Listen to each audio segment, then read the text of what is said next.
masih dalam masa uji coba. Nah, baterai mobil listrik yang seperti gue bilang, kalau di Korea pun kebakaran, pemadam kebakarannya nanya, kalau yang kebakar itu mobil listrik, mereka hanya bawa mobil bak sama mobil air, keren. Jadi mobilnya dimasukin ke mobil bak, ke baknya yang diisi air, terus disiram air, terus ditutup, terus dibiarin kebakar. Karena memang nggak bisa mati sih. Secara teori memang itu, ketika baterai itu terbakar, dia akan terbakar sampai habis di 2000 lebih derajat Celcius, sehingga lu celupin ke dalam sungai pun dia nggak bakal mati. Dia akan kebakar terus sampai dia habis, gitu kan.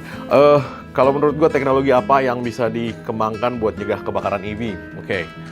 Karena baterai itu tidak bisa dimatiin. Setahu gue dulu ada satu jenis foam yang dia mirip-mirip expanding foam ya. Ini gue nggak tahu di develop apa enggak.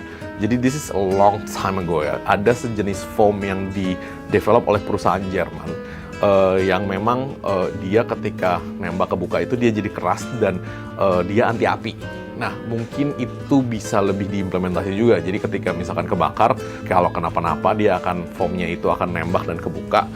Cuman ya balik lagi ya, this is only an idea ya. Jadi foam itu bisa anti api dan bisa kayak jadi busa styrofoam buat packing gitu loh. Nah, itu tahu gue dulu banget udah ada orang Jerman yang develop itu, dan bahkan sudah bikin explosive foam. Jadi foam itu dibikin sebagai bahan peledak. Jadi kayak dia mau ngebobol tembok nih, breaching ya namanya ya.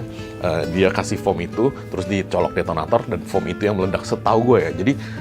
Jadi bomnya mereka, jadi kayak eksplosif mereka tuh cuma satu kaleng gitu loh, disemprot temannya gitu, dibolongin, kemudian ketika dia detonasi dia meledak, cuma segitu doang yang meledak. Nah itu gue nggak tahu kenapa itu kagak develop. Mungkin gue salah ya, mungkin gue salah ya. Balik lagi, teknologi foam itu setahu gue udah ada, tapi ya nggak tahu kenapa nggak di develop dan nggak diimplementasi ke situ. Balik lagi, ini setahu gue ya, mungkin besar gue salah malah. Dan soalnya teknologi itu udah lama banget men, gue lihat itu waktu masih kuliah itu, gue lihat itu ada yang develop itu. Jadi ya mungkin akan lebih ke situ sih, karena kalau untuk diejek keluar